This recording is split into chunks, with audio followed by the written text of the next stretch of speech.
in a way, it's funny. It's offensive, but it's funny. Like the reason they were called barbarians, basically anyone who wasn't a Roman citizen, is because other languages sounded to the Romans like bar bar bar. Like just it just like that's like something like my 8-year-old would do. You know, like it's so childishly close minded. And so that's the world that he's in, a Yeah. world where you could basically kill or enslave someone if they were not like you.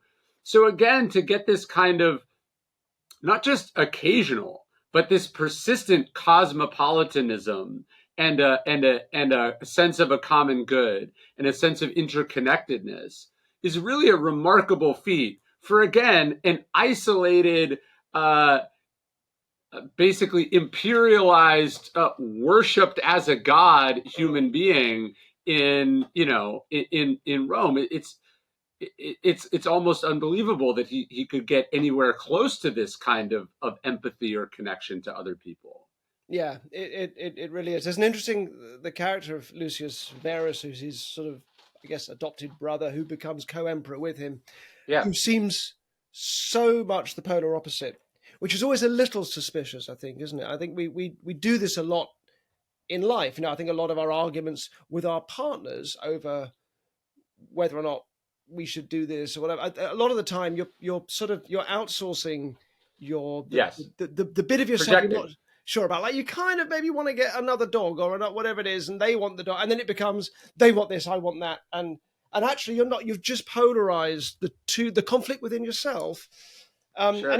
it's interesting that these two characters are always portrayed by history as so drastically different, and it does make you wonder whether that's a neat bit of storytelling that's kind of emerged. I love the idea that Lucius Verus was sort of touring around the Roman Empire with an orchestra. He was such a sort of carouser that he had his own private orchestra.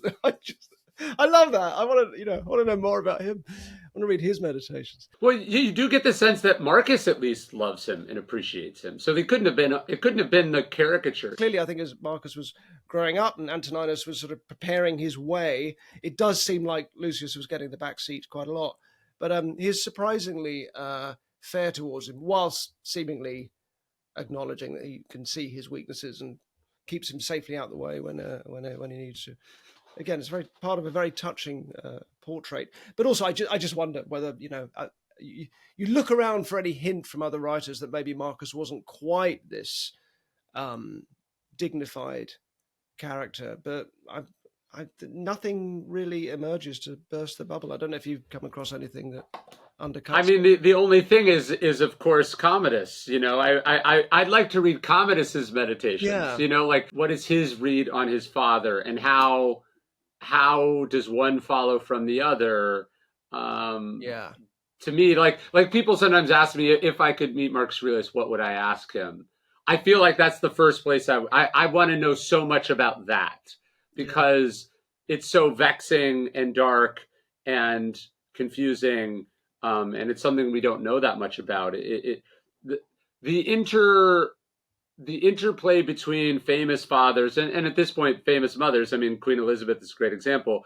The difference between great men and women and their children, or the unhappiness and the dysfunctions of their children, Yeah. I find to be fascinating. Yeah, because the public role, there's no reason why that should map across to private life at all. You know, someone that's does the public role very well. I mean, it's that famous thing of um, psychotherapists and psychoanalysts having terrible home lives. You know, Yes.